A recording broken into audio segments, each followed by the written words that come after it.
नमस्कार, मैं श्वेता सिंह आपका स्वागत करती हूं। वक्त है इस समय दुनिया की सबसे बड़ी खबर से आपको खबरदार करने का। इस वक्त दूसरे विश्व युद्ध के बाद दुनिया का सबसे बड़ा महायुद्ध चल रहा है। यह आज आपके सामने कहने की वजह है क्योंकि शनिवार दोपहर 11 बजे इजरायल अमेरिका की तरफ से ईरान के खिलाफ शुरू की गई लड़ाई में तीसरा दिन चल रहा है। अब तक 57 घंटे युद्ध को बीत चुके हैं, लेकिन दूसरे विश्व युद्ध के बाद ये पहली ऐसी लड़ाई है जिसका असर 14 देशों तक सीधा पड़ रहा है। 14 देश इस लड़ाई में सीधे या अपरोक्ष रूप से जुड़ चुके हैं। इस वक्त सबसे बड़ी खबर ईरान से आई है। ईरान से खमेनेई के घर की वो तस्वीरें आई हैं जो हमले से ठीक पहले की बताई जा रही हैं। दावा है कि इसी घर पर इजरायल और अमेरिका ने 30 बम लगातार गिराए। ये उसी जगह की तस्वीर है जहां पर दफ्तर भी है। ईरान से ही दूसरी बड़ी खबर यह है कि आयतुल्लाह खमेनेई की पत्नी, जो अमेरिकी इजरायल हमले में जख्मी हो गई थी, उनकी आज मौत हो गई। तीसरी बड़ी खबर ईरान से यह है कि ईरान की सुप्रीम नेशनल सिक्योरिटी काउंसिल के सेक्रेटरी अली लारिजानी ने बड़ा बयान दिया है। कहा है कि अमेरिका का पता नहीं, लेकिन ईरान ने खुद को एक लंबे युद्ध के लिए तैयार कर लिया है। इस समय बड़ी खबर अमेरिका से आ रही है। पता चला है कि भारतीय समय के अनुसार शनिवार रात 2 बजे के करीब ही ट्रंप ने अमेरिकी सेना को ईरान पर हमले की मंजूरी दे दी थी। इसके बाद अटैक इजरायल के साथ मिलकर किया गया। अब अमेरिका की तरफ से बड़ी खबर यह है कि अमेरिकी रक्षा मंत्री हेग्सेथ ने कहा है कि हमने ईरान से जंग शुरू नहीं की है, लेकिन डोनाल्ड ट्रंप के नेतृत्व में अमेरिका ही इसे खत्म करेगा। हेग्सेथ ने यह भी कहा कि अमेरिका का यह अभियान सिर्फ ईरान में शासन परिवर्तन के लिए नहीं है। इजरायल के हवाले से भी बड़ी खबर आ रही है। यह अपडेट भी हम आपको बता दें। इजरायल ने दावा किया है कि 3 दिन के युद्ध में उसने ईरान में 600 से ज्यादा ठिकानों को तबाह कर दिया है। अब तक 600 से ज्यादा ठिकानों को ईरान में बर्बाद करने का दावा इजरायल की तरफ से किया जा रहा है, जिसमें ईरानी सेना के 20 से ज्यादा बड़े अधिकारी मारे गए। इजरायल का यह भी दावा है कि 3 दिन में 2500 से ज्यादा मिसाइलें, बम, रॉकेट इन सब से वार किया गया है। इनमें 150 से ज्यादा ईरानी बैलिस्टिक मिसाइल्स को खत्म किया गया है। हर तरफ से बड़े दावे हो रहे हैं और दोनों तरफ से तेज होते इस महायुद्ध में इस वक्त खबरदार करता बड़ा सवाल बना हुआ है। सवाल ईरान के ऑपरेशन नेतन्याहू का, सवाल इस बात का कि क्या ईरान अब उसके सुप्रीम लीडर को मारने के लिए बने प्लान के हर हिस्सेदार पर चुन चुन कर वार करने वाला है। 4 तस्वीरें हम आपको दिखाते हैं। पहली तस्वीर इजरायल की, जहां नेतन्याहू के दफ्तर पर ईरान ने अपनी खैबर मिसाइल से हमले का दावा किया है। हालांकि इजरायल ने इस खबर का खंडन किया।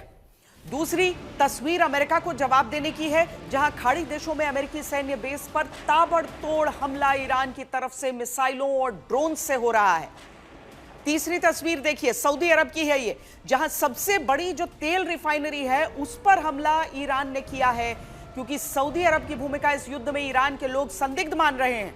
और चौथी तस्वीर साइप्रस की है। साइप्रस, जहां ब्रिटेन की रॉयल एयरफोर्स के बेस पर ड्रोन से हमले की कोशिश ईरान ने की है, क्योंकि ईरान को लगता है कि ब्रिटिश पीएम कीर स्टार्मर ने ईरानी मिसाइल साइट्स पर हमले के लिए अमेरिका को इस बेस का इस्तेमाल करने की अनुमति दी थी। यानी जिसने भी अमेरिका या इजरायल का साथ देने की सोची, उन सबसे ईरान अकेले युद्ध लड़ने में जुटा हुआ है। जहां आज की सबसे बड़ी खबर है, क्या नेतन्याहू पर ईरान का टारगेट लॉक हो चुका है?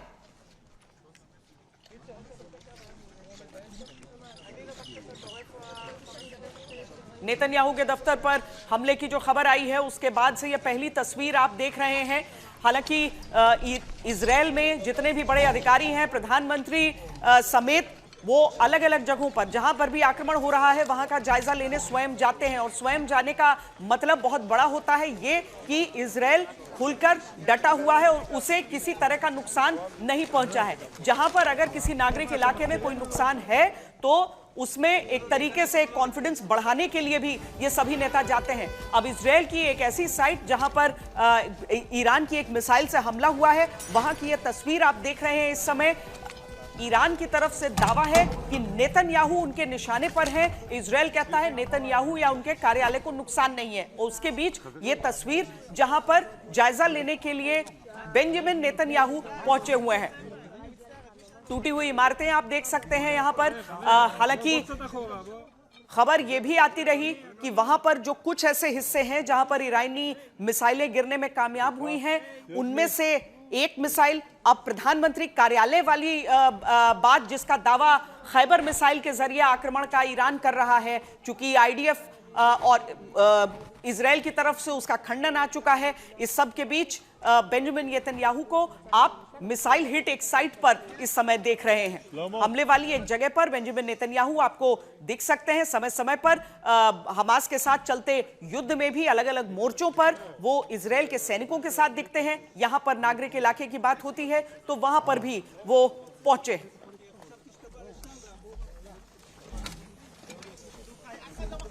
ראש הממשלה, אפשר שאלה? ראש הממשלה?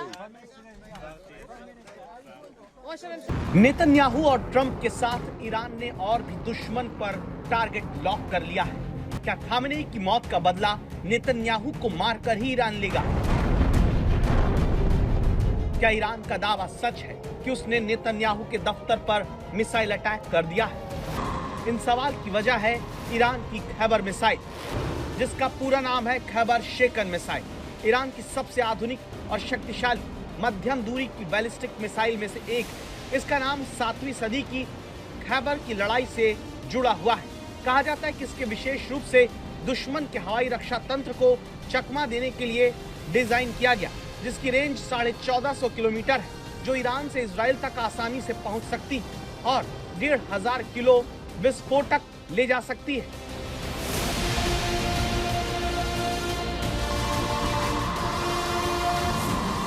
ईरान की आईआरजीसी का दावा है कि उसके नए मिसाइल हमले में नेतन्याहू के ऑफिस और इजरायली एयरफोर्स कमांडर के दफ्तर को निशाना बनाया गया। आईआरजीसी के मुताबिक ये एक सरप्राइज हमला है जो नेतन्याहू के दफ्तर पर किया गया, लेकिन इस बात का कहीं कोई सबूत नहीं मिलता है कि ईरान जिस खैबर मिसाइल से नेतन्याहू के ऑफिस पर वार करने का दावा करता है, वो मिसाइल टारगेट तक पहुंची भी या नहीं।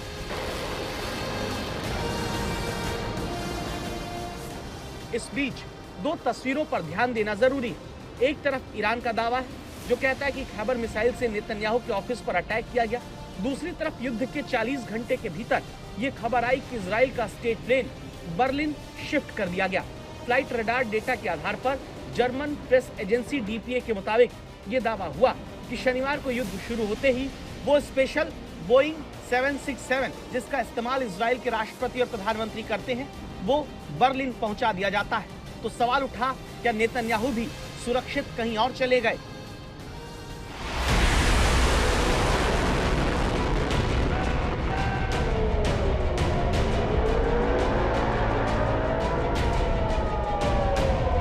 हालांकि इजरायली मीडिया दावा कर रहा है कि नेतन्याहू लगातार देश में ही है, जहां से वो ईरान को चेतावनी दे रहे हैं।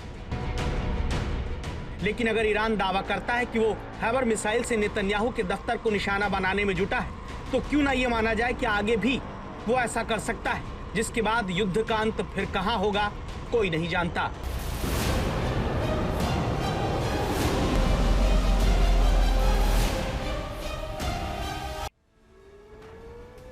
मेरे दो सहयोगी जुड़ रहे हैं इस समय हमारे साथ, प्रणय उपाध्याय और सुमित चौधरी हमारे साथ जुड़ रहे हैं।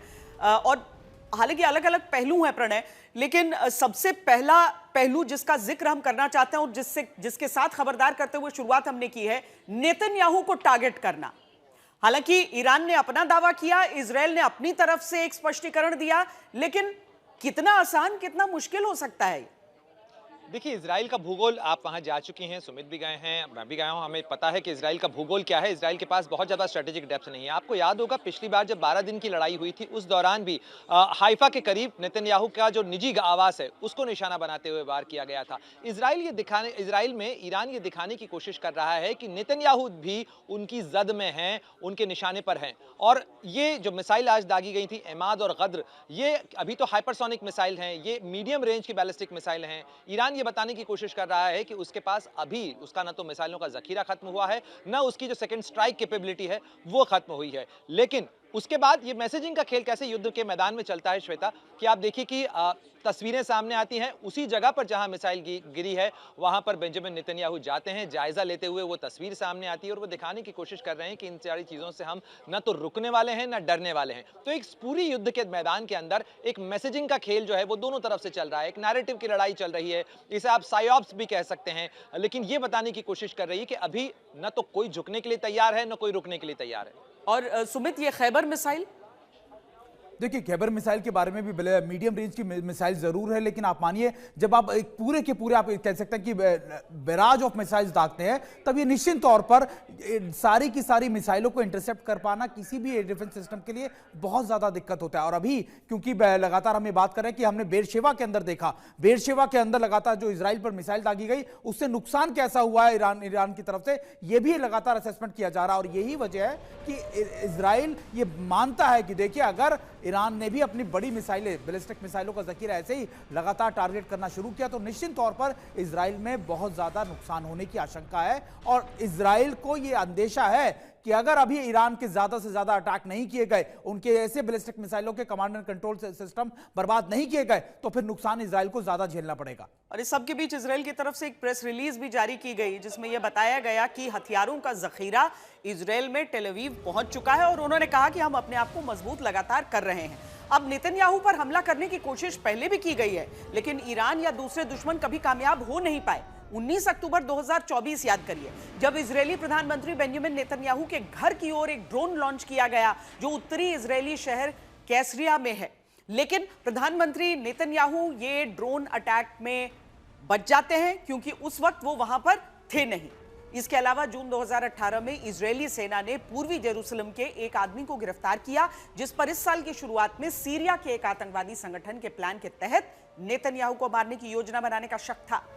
19 सितंबर 2024 को भी इजरायली इंटेलिजेंस ने एक इजरायली नागरिक को गिरफ्तार किया जिस पर प्रधानमंत्री नेतन्याहू को ईरान के इशारे पर हत्या की साजिश में पकड़ा गया, यानी नाकाम कोशिश हुई हमले की।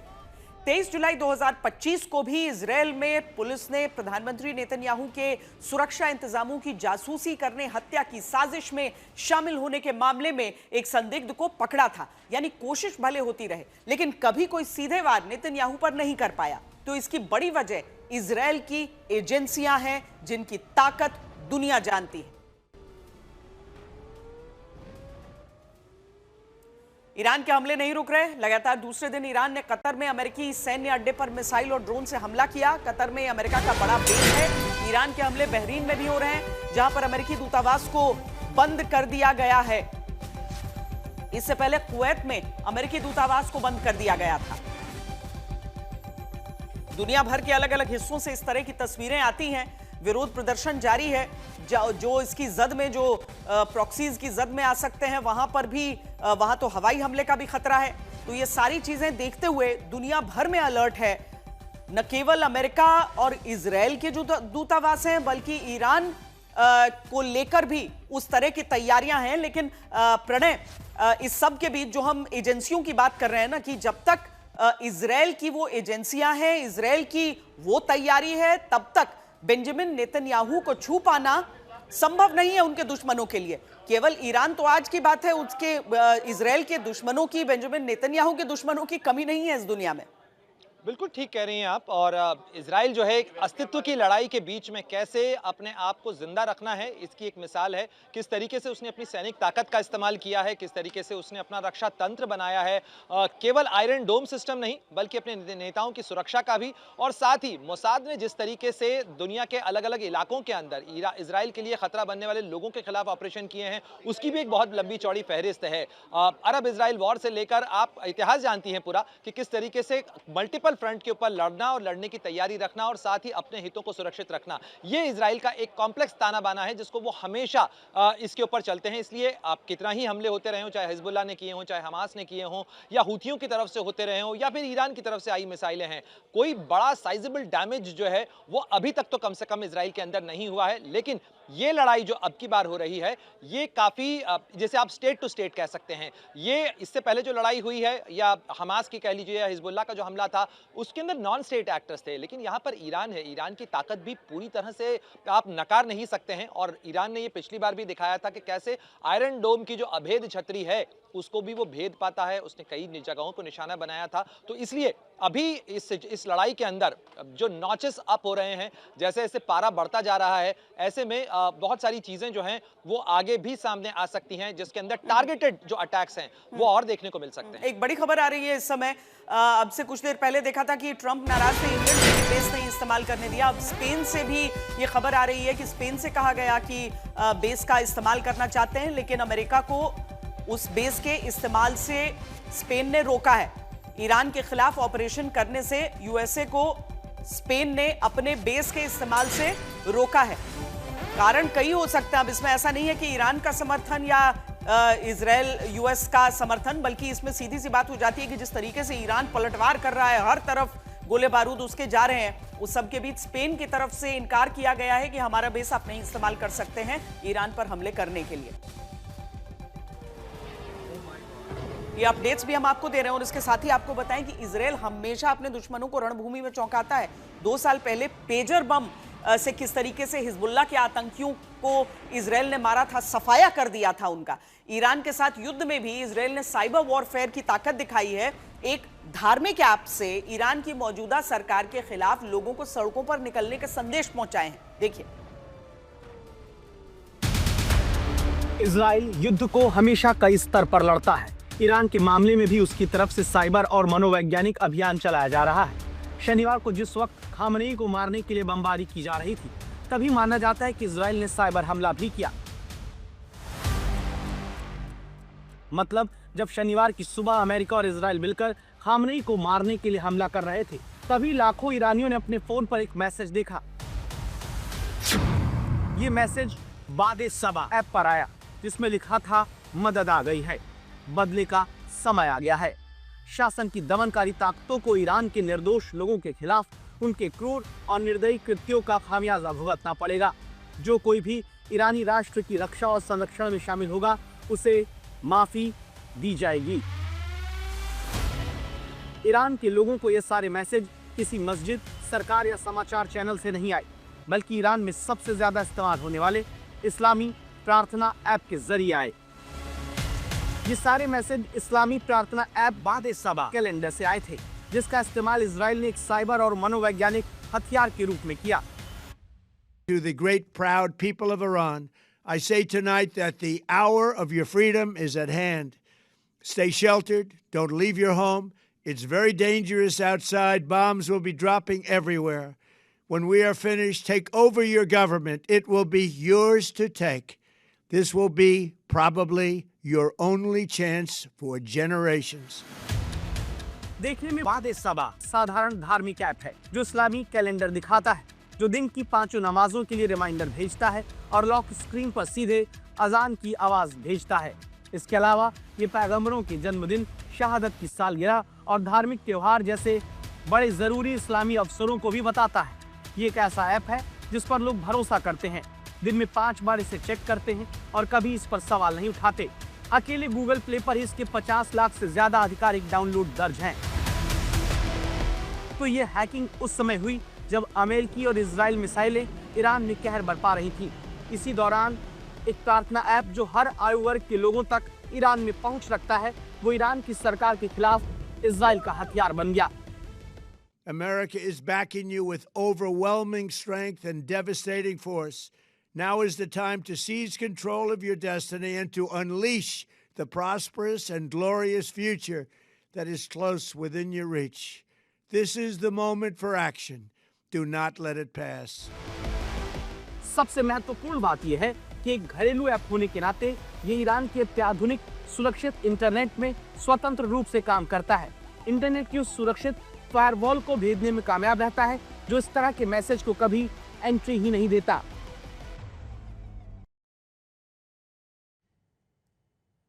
युद्ध के पहले कुछ घंटे में ईरान ने भले ही अपना सर्वोच्च नेता खो दिया, लेकिन उसके तेवर सख्त हैं। वो लगातार एक रणनीति के तहत हमला कर रहा है। अमेरिका भी मान चुका है कि ईरान में सीधा सत्ता परिवर्तन कठिन चुनौती है। अब जानते हैं क्या कि ईरान की जो मौजूदा सत्ता है वो कैसी है और कैसे चलती है? क्या वहां के राष्ट्रपति के पास वैसी ही ताकत है जैसी शायद अमेरिका या भारत के प्रधानमंत्री के पास होती है? ईरान की सत्ता के ढांचे को एक पिरामिड की तरह हम आपको समझाते हैं। इस पिरामिड के सबसे ऊपरी शिखर पर सुप्रीम लीडर यानी सर्वोच्च नेता होते हैं, जो कि अब तक आयतुल्ला अली खामेनेई थे। इनके नीचे है गार्जियन काउंसिल, जो सीधे सुप्रीम लीडर के अधीन होती है। ये जो पूरा पिरामिड हम आपको दिखा रहे हैं, जिसमें सुप्रीम लीडर, उसके नीचे गार्जियन काउंसिल, फिर आते हैं उनके राष्ट्रपति। इसमें धार्मिक विद्वान भी होते हैं वैसे गार्जियन काउंसिल में। इनका काम यह देखना होता है कि जो मजलिस है, जो संसद है, जो कानून बना रही है, वो इस्लामी सिद्धांतों के अनुसार है या फिर नहीं है। सबसे बड़ी बात यह है कि यही काउंसिल तय करती है कि कौन राष्ट्रपति या संसद का चुनाव लड़ सकता है। फिर आते हैं राष्ट्रपति, जो अर्थव्यवस्था और विदेश नीति को देखते हैं, लेकिन उनकी ताकत बहुत सीमित होती है। इनके साथ जुड़ी है संसद और वो सारे मंत्रालय, जिनके अधीन फिर आती है सेना। लेकिन इसके साथ ही एक पूरी व्यवस्था है। क्योंकि सर्वोच्च नेता के पास असीमित शक्तियां हैं, वही देश के असली मुखिया हैं। ईरान की सेना और सबसे ताकतवर इस्लामिक रेवोल्यूशनरी गार्ड कोर यानी IRGC सीधी उन्हीं को रिपोर्ट करती है। न्यायपालिका के प्रमुख की नियुक्ति भी वही करते हैं, यानी न्याय व्यवस्था भी सीधे तौर पर उनके अधीन आ रही है। रक्षा से लेकर न्याय तक अंतिम फैसला सर्वोच्च नेता का ही होता है। और इतना ही नहीं, ईरान के पास बसीज जैसी बड़ी धार्मिक, वॉलंटियर, पैरामिलिट्री नुमा धार्मिक फोर्स है, जो करीब 12 से 20 लाख तक बताई जाती है। यह तकनीकी तौर पर IRGB का ही हिस्सा है। और इसीलिए प्रणय, ऐसा लगता है जैसे कि जो कोशिश शुरुआत की जिसकी अमेरिका ने, इजराइल ने, वो कोशिश यहां पर एक तरीके से धड़ाम होते हुए उस देश को नहीं देख रहे हैं हम। वो लड़ाई में बना हुआ है पहले ही दिन अपने सुप्रीम लीडर को खोने के बावजूद। बिल्कुल, जिस ढांचे की आप बात कर रहे हैं, ये सारा घमासान मचा हुआ है ईरान के अंदर सत्ता परिवर्तन को लेकर। वो सत्ता दिखती इस तरीके से है, बड़ा ही कॉम्प्लेक्स ढांचा है। यानी इराक के अंदर सद्दाम हुसैन को हटाने से सत्ता गिर गई, लीबिया के अंदर मुअम्मर गद्दाफी को हटाने से सत्ता गिर गई, लेकिन ईरान में उस तरीके से नहीं हो पा रहा है कि अयातुल्ला अली खमनेई को हटाने के बाद ईरान झुक जाए या ईरान की सत्ता चरमरा जाए, ईरान की सत्ता गिर जाए। और उसके पीछे बड़ा कॉम्प्लेक्स सा ढांचा है। ये सारा ढांचा आपने समझाया ही सही कि इसके शीर्ष पर सुप्रीम लीडर हैं। और ये जो ढांचा है, आमतौर पर आप किसी भी देश के अंदर देखेंगे तो व्यवस्था कुछ इस तरीके से होती है। यहां पर जो सबसे निचला पायदान है, मैं निचले पायदान से शुरू करता हूं इसको, क्योंकि सबसे निचले पायदान के ऊपर जनता होती है, जो जनता वहां पर नजर भी नहीं आ रही फिलहाल।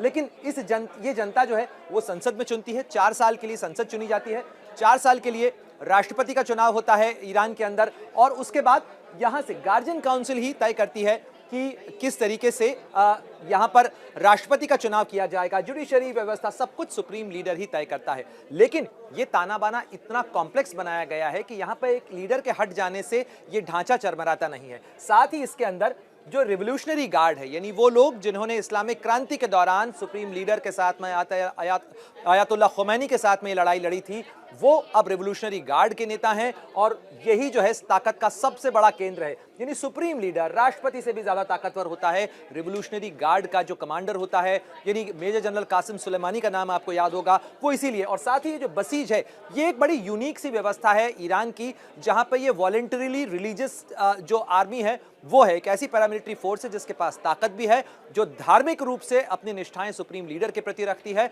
और वो जो आप सारी चीजें देखते हैं कि विरोध प्रदर्शनों को दबाने के लिए बसीज को डिप्लॉय किया जाता है, जब भी सड़कों पर विरोध प्रदर्शन होते हैं तो उसमें इसकी भी बड़ी भूमिका होती है। यानी सेना यहां पर है, सेना के कमांडर्स जो हैं वो आते हैं रिवोल्यूशनरी गार्ड के अंडर में, लेकिन जो सेना है उसे आर्टिश कहा जाता है। प्रोफेशनल सोल्जर्स जो हैं वो इसमें होते हैं, लेकिन जो रिलीजियस कमांड होती है, जैसे चीन में आप स्ट्रक्चर देखते हैं कि वहां पर सेना जो है वो पार्टी की सेना है। हर डिवीजन के अंदर, हर ब्रिगेड के अंदर एक पार्टी सेक्रेटरी होता है। उसी तरीके से यहां पर हर जगह पर, और खासतौर पर सेना में, रिवोल्यूशनरी गार्ड के जो कमांडर्स होते हैं वो भेजे जाते हैं। कॉम्प्लेक्स ताना बाना है और इसीलिए इसकी जड़ें चूंकि इतनी गहरी हैं, इसलिए इसको बहुत आसानी से गिराया नहीं जा रहा है या ये गिर नहीं पा रहा है। और ये ईरान ने बड़ी कॉम्प्लेक्स व्यवस्था बनाई है। और इसमें एक और चीज जो यहां पर बीच में आती है वो है बुनियाद, यानी ट्रस्ट का पूरा ताना बाना, यानी पैसा।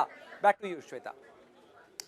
ये समझ रहे हैं, देखने में जितना कॉम्प्लेक्स स्ट्रक्चर है उतना ही कारगर है ईरान के लिए इस समय। ईरान की ताकत को लेकर दुनिया में बहुत से लोग अचंभित हो रहे हैं। इसी से जुड़ी एक बड़ी खबर हम आपको बता दें। जिस पल एक ईरानी मिसाइल ने बहरीन के सलमान पोर्ट पर हमला किया, खबर यह आ रही है कि पोर्ट पर अमेरिकी लॉजिस्टिक्स से जुड़ा सामान ले जाया जा रहा था। इसका इस्तेमाल ईरान पर हमले में किया जाना था और उसी वक्त ईरानी मिसाइल आती है, हमला करती है उस पर।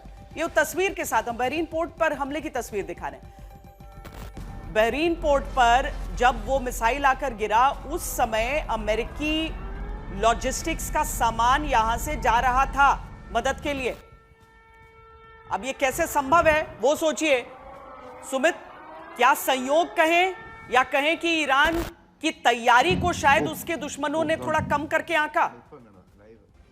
देखिए, लोगों को ये लग रहा था, खासतौर पे अमेरिका और इजराइल को, कि दोबारा से जो अटैक होंगे वो बहुत लिमिटेड होंगे और शायद ईरान नहीं चाहेगा कि वो मिडिल ईस्ट के इन देशों के साथ अपने रिश्ते खराब करे, तो शायद वो इतना लिमिटेड अटैक करेगा। लेकिन हुआ क्या, ईरान ने ताबड़तोड़ अटैक शुरू कर दिया। ईरान ने हर उस जगह पर अटैक किया। और देखिए, बहरीन की आप बात कर लीजिए, ये सब जानते थे कि सिर्फ 5th फ्लीट का जो कमांड ऑफिस है वही उनके टारगेट पे था। ऐसा नहीं है, उन्होंने उन ऑफिस पे भी अटैक किया जहां पर अमेरिका के छोटे छोटे ऑफिस, या फिर आप कह सकते हैं उनके नेशनल कम्युनिकेशन सेंटर में अगर अमेरिका का एक ऑफिस भी था, उसको भी टारगेट करना शुरू कर दिया। तो ये आप मानिए कि ईरान ने जो कहा था कि हम हर उस जगह का इस्तेमाल, हर उस जगह पर अटैक करेंगे जहां पर अमेरिका अपने बेसिस रखे हुए मिडिल ईस्ट में, वो शायद सच कह रहा था और शायद ऐसा देखा भी गया। और हमने देखा भी कैसे, ना सिर्फ बहरीन की बात कर लीजिए, कतर की बात कर लीजिए, कुवैत, हर जगह पर ईरान ने अटैक किया। और शायद ये लिमिटेड वॉरफेयर नहीं, पूरे मिडिल ईस्ट को ईरान ने इन्वॉल्व कर दिया इस पूरे वॉर के अंदर। श्वेता, और उन सारी जगहों का इंटेलिजेंस उनके पास था, वो सटीक तरीके से उन सबको टारगेट कर रहे थे। और किससे टारगेट कर रहे थे? अपनी असली ताकत, मिसाइलें, जिसे रोकने के लिए अमेरिका और इजराइल ईरान के मिसाइल ठिकानों पर हजारों किलो बम बरसा रहे हैं। जब तक ईरान के पास ये मिसाइलें हैं, उसे झुकाना नामुमकिन है। और दूसरी तरफ से देखिए तो जब तक ये मिसाइलें हैं तब तक इजराइल और अमेरिका कह रहे हैं वार करते रहेंगे। ईरान के पास मिसाइलों का पूरा जखीरा है। इसमें 300 किलोमीटर से 2500 किलोमीटर तक दूरी की मिसाइलें हैं। ईरान के पास कुद्स 1 है जिसकी रेंज 600 किलोमीटर है, ज़ोल्फागर की रेंज 700 किलोमीटर है, कद्र जो है जिसका इस्तेमाल आज भी किया गया उसकी 380 किलोमीटर उसकी बताया जाता है।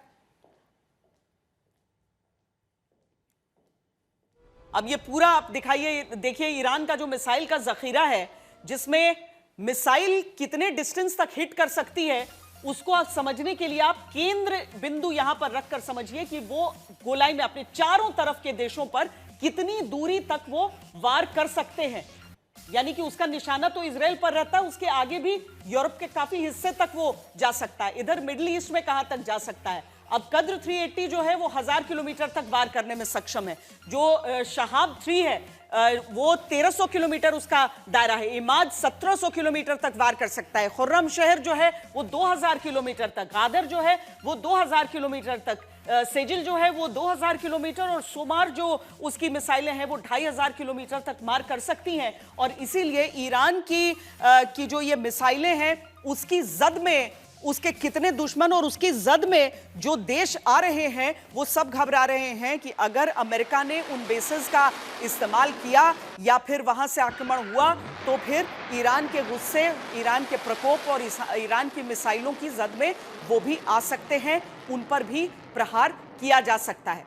ये तस्वीरें हम दिखा रहे हैं, ईरान ने जो कद्र मिसाइल, कद्र 380 जो फायर की, उसकी तस्वीर दिखा रहे हैं, क्योंकि ईरान की तरफ से भी ये जारी किया जाता है कि उसके पास सुमित कितने मिसाइलें हैं, कितने उसके ड्रोन्स हैं, और वो एंडलेस उनका स्टॉकपाइल दिखाने के लिए वो कैमरे उनके शुरू करते हैं तो वो आगे आखिर तक जाते रहते हैं, और ऐसा लगता है एक टनल नुमा जगह पर वो सारी चीज़ें उनकी मौजूद हैं। और जब तक ये मिसाइलें उसके पास हैं, उसके पास विकल्पों की कमी नहीं है सुमित। बिल्कुल। और श्वेता देखिए, आपने मिसाइल बता दिया, ड्रोन्स बता दिया, साइलोज, जो साइलो सबसे बड़ी एक और बड़ी ताकत है। यानी देखिए, मिसाइल को रख पाना और ऐसी जगहों पर रख पाना जहां पर किसी भी बंकर बस्टर बॉम्ब का इस्तेमाल या फिर आप कह सकते हैं दूसरी किसी मिसाइल का इस्तेमाल करने के बावजूद भी उसको नुकसान ना पहुंचे। यानी आपने उन मिसाइलों के लिए कवर भी तैयार किया है, शील्ड भी तैयार किया। और देखिए, ये सारी इंडिजीनियस मिसाइलें थी जो ईरान ने अपने आप तैयार किया, और ऐसा नहीं है कि ईरान ने इसका इस्तेमाल नहीं किया। 2025 से पहले भी रशिया जैसे मुल्क ने भी ड्रोन्स का और मिसाइलों की एक बड़ी खेप अपने लिए इस्तेमाल की। और शायद ईरान का यही कॉन्फिडेंस था, यही मोराल था जो लगातार उसको अमेरिका के सामने खड़ा किए बैठा था। और अभी भी देखिए, अमेरिका और इजराइल को यह डर है कि साइलो से अभी भी बड़ी मिसाइलें, खुर्रमशहर की आप बात कर लीजिए, दूसरी मिसाइलें जो करीबन जिनकी रेंज 2000 किलोमीटर से ज्यादा है, और ऐसा नहीं है कि इनकी रेंज बढ़ा नहीं सकता ईरान कभी भी इनके वॉरहेड्स को कम कर इनके अंदर जो एक्सप्लोजिव इस्तेमाल होता है उसकी कमी कर उसकी रेंज को बढ़ा सकता है। तो मेजर कंसर्न अभी भी अमेरिका और इजराइल में बना हुआ है कि देखिए, खेप इतनी ज्यादा बढ़ी है कि कभी भी ऐसे बड़े अटैक्स किए जा सकते हैं। अब सऊदी अरब के क्राउन प्रिंस से आज पीएम को बात करनी पड़ी, बातचीत की है पीएम ने, क्योंकि आज ईरान ने सऊदी अरब को जिस तरीके से निशाना बनाया, सऊदी अरामको कंपनी की रास तनूरा रिफाइनरी पर ड्रोन से हमला हुआ और इसके बाद रिफाइनरी को बंद करना पड़ गया। Iran's formerly supreme leader, Ayatollah Khamenei, is dead. Iran अपने सर्वोच्च नेता की मौत के बाद बौखलाया हुआ है। अब उसके निशाने पर हर वो देश है जो अमेरिका और इजराइल के साथ है।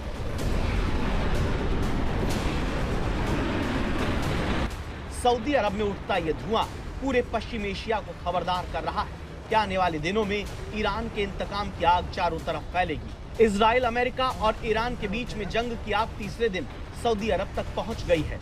ईरान ने सऊदी अरब की बड़ी तेल रिफाइनरी रास तनूरा पर हमला किया है, जिसके बाद यहां धुआं उठता नजर आया है। ईरान की तरफ से अमेरिका और उसके साथियों को जवाब माना जा रहा है कि वो अब नहीं रुकेगा, भले ही अमेरिका उसे लेकर कुछ भी दावा करे।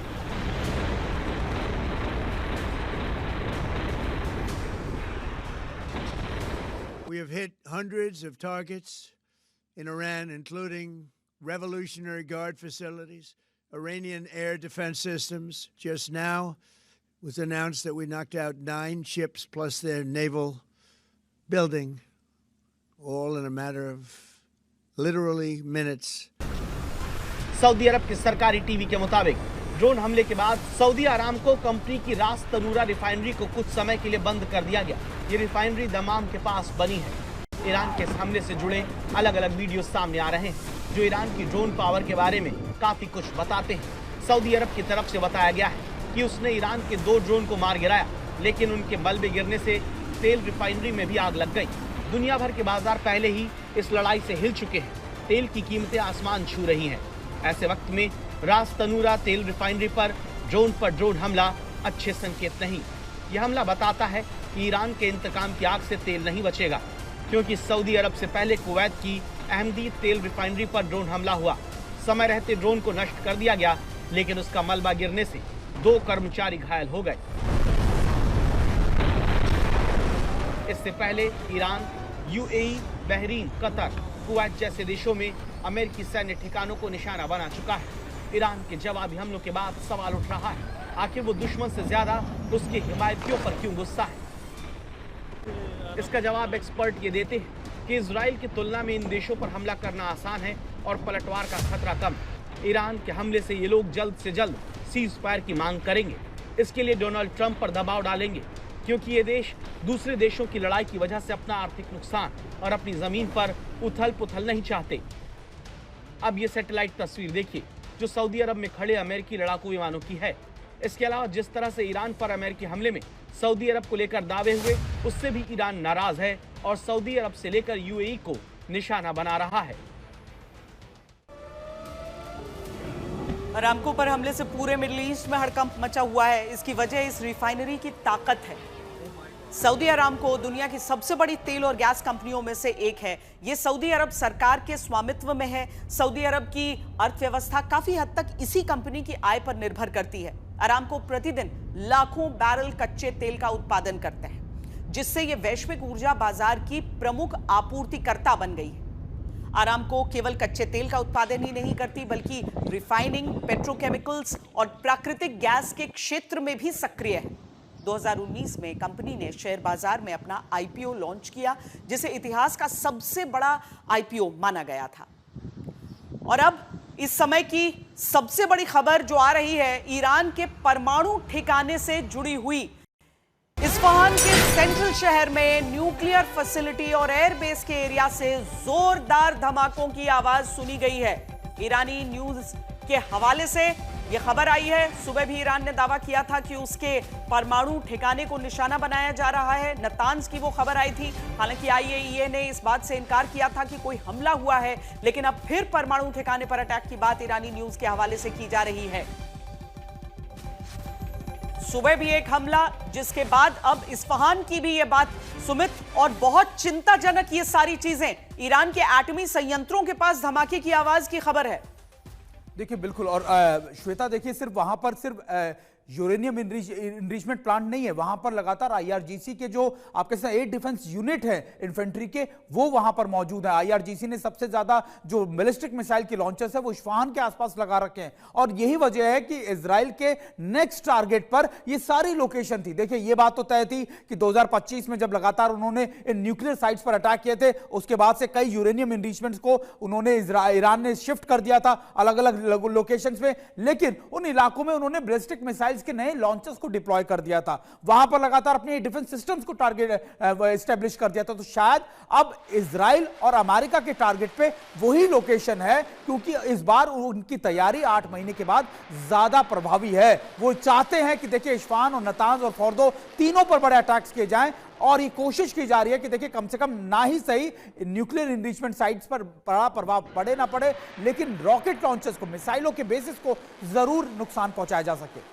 और एक और बड़ी खबर आ रही है, ये मिडिल ईस्ट से नहीं बल्कि उससे सटे यूरोप से आ रही है। फ्रांस ने ऐलान किया है कि वो अपना परमाणु बम का जखीरा बढ़ाएगा। 1992 के बाद फ्रांस ने परमाणु बम बनाने का फैसला किया है। अभी फ्रांस के पास 300 एटम बम है। सीधे तौर पर न्यूक्लियर प्रोलिफरेशन से दुनिया के सभी देश बचे। ये अंतर्राष्ट्रीय समझौतों का हिस्सा रहा, लेकिन अब दुनिया में जो परिस्थितियां दिख रही हैं, उसके अनुसार फ्रांस ने निर्णय किया है कि वो अपनी क्षमता बढ़ाएगा, अपने एटमी बॉम्ब का जखीरा बढ़ाएगा। 1992 के बाद का यह बड़ा निर्णय फ्रांस का। शांति की ओर बढ़ती दुनिया ने जिस तरीके से एक के बाद एक युद्ध पिछले 5 सालों के भीतर देख लिए हैं, लेकिन ये एक ऐसा थ्रेट है, ये एक ऐसा दौर है जहां पर 13-14 से अधिक देश एक साथ इन्वॉल्व दिखाई दे रहे हैं, जहां पर युद्ध भले 3 देशों के बीच चल रहा है, लेकिन बाकी देशों पर होता आक्रमण सभी देशों को इस चिंता में डाल रहा है कि अपनी सुरक्षा वो किस तरीके से करें, अपने कवच को किस तरीके से मजबूत करें। और यही जो तैयारी है वो अब भारत के हिसाब से भी देख सकते हैं, क्योंकि बड़ी खबर इस समय यह आ रही है कि भारत रूस से 5 नए S-400 एयर डिफेंस सिस्टम्स लेगा। ये निर्णय भारत की तरफ से लिया गया है कि रूस की ओर से हम नए S-400 सुदर्शन चक्र एयर डिफेंस सिस्टम लेंगे। मंजीत नेगी के पास ये पूरी एक्सक्लूसिव जानकारी है। मंजीत बताएं। देखिए, जो मौजूदा हालात है, जिस तरह से कल प्रधानमंत्री ने सीसीएस की महत्वपूर्ण बैठक ली, उसके बाद कई डेवलपमेंट कहा जा सकता है भारत में सुरक्षा, क्योंकि इस वक्त पूरे देश दुनिया में जिस तरह के हालात है और जो इजराइल और ईरान के बीच जो युद्ध चल रहा है उसमें अब बड़ी भूमिका, और इसीलिए रक्षा मंत्रालय जल्द ही जो रूस के साथ 5 एडिशनल जो एयर डिफेंस है भारत का जो नाम है वो एडिशनल 5 यूनिट लेने के लिए इस केस को टेक अप करेगा, और जल्दी इस पर बैठक होने के बाद रक्षा मंत्रालय की एजेंसी मिलने के बाद इमरजेंसी के तहत 5 यूनिट खरीदी जाएंगी। हालांकि अभी रूस से भारत के जो पहले यूनिट है उनकी सप्लाई होनी बाकी है, और लेकिन ये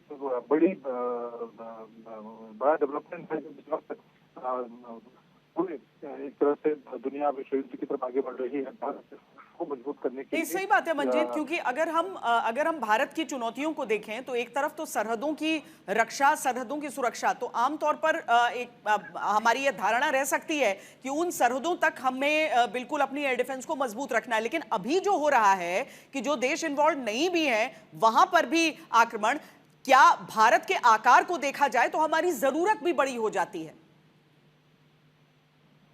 बिल्कुल, क्योंकि ऑपरेशन सिंदूर करीब कुछ दिनों का अनुभव रहा है, लगभग अब 1 साल की होने वाला है ऑपरेशन सिंदूर को लेकर। इस वक्त ऑपरेशन सिंदूर जारी है श्वेता, और निश्चित तौर पर अभी अनिश्चित स्थिति है कि भारत की अगर इस तरह के हमलों की में आता है, जिस तरह के वातावरण बदल रहा है युद्ध का, ऐसे में हमको अपनी तैयारी को चाक चौबंद करना है। और क्योंकि ऑपरेशन सिंदूर के दौरान पाकिस्तान की तरफ से जब लगातार हजारों ड्रोन हमले किए गए, उसमें उस समय S-400 बहुत प्रभावित तरह से उसने काम किया, खासतौर से भारत के खिलाफ जो ड्रोन और मिसाइल हमले पाकिस्तान की तरफ से किए गए।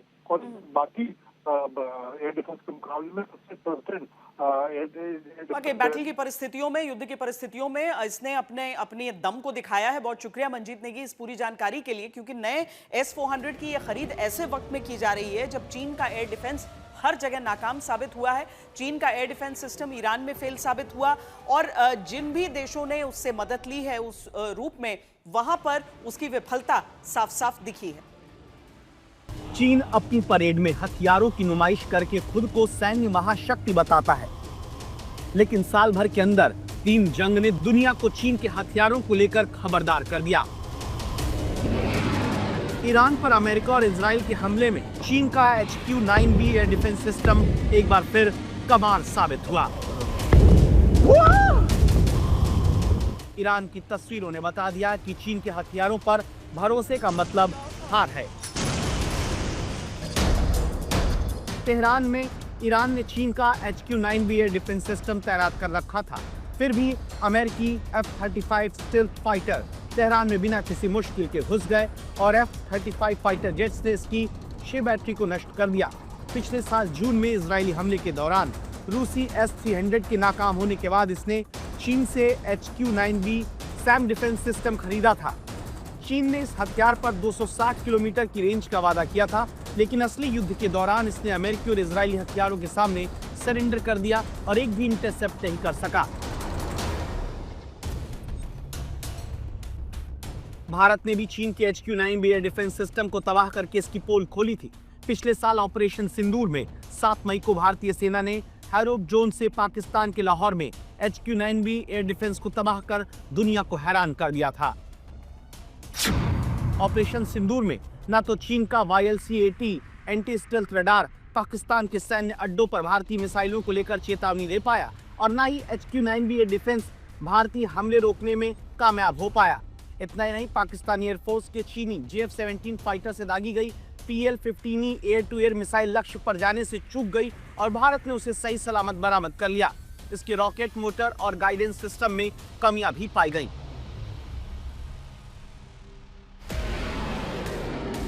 ऑपरेशन सिंदूर के बाद चीन के हथियारों की पोल इसी साल 3 जनवरी को वेनेजुएला में खुली, जब अमेरिका ने वेनेजुएला की राजधानी काराकस में ऑपरेशन एब्सोल्यूट रिजॉल्व शुरू किया, जिसमें राष्ट्रपति निकोलस मादुरो और उनकी पत्नी को मिलिट्री घेरे से उठा लिया गया।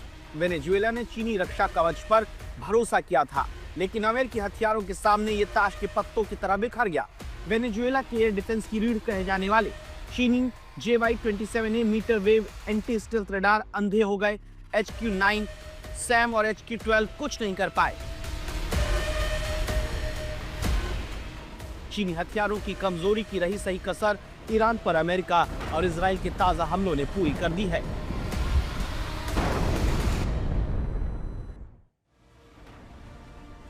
साथ ही ईरान में जो हमले हो रहे हैं उसमें परमाणु ठिकानों का उनके निशाने पर आना बहुत बड़ी चिंता पूरी दुनिया के लिए खड़े कर रहा है। इस्फहान से खबर है, नतांज से खबर है, ईरान के परमाणु ठिकाने पर हमले की खबर है। ईरान की तरफ से दावा किया जा रहा है, उनके जो IAEA एम्बेसडर हैं उनकी तरफ से बताया गया कि नतांज परमाणु ठिकाने को निशाना बनाया गया और उसके बाद कुछ देर पहले इस्फहान में भी तेज धमाके की बात कही गई।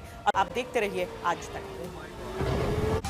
आज तक देश का सर्वश्रेष्ठ न्यूज चैनल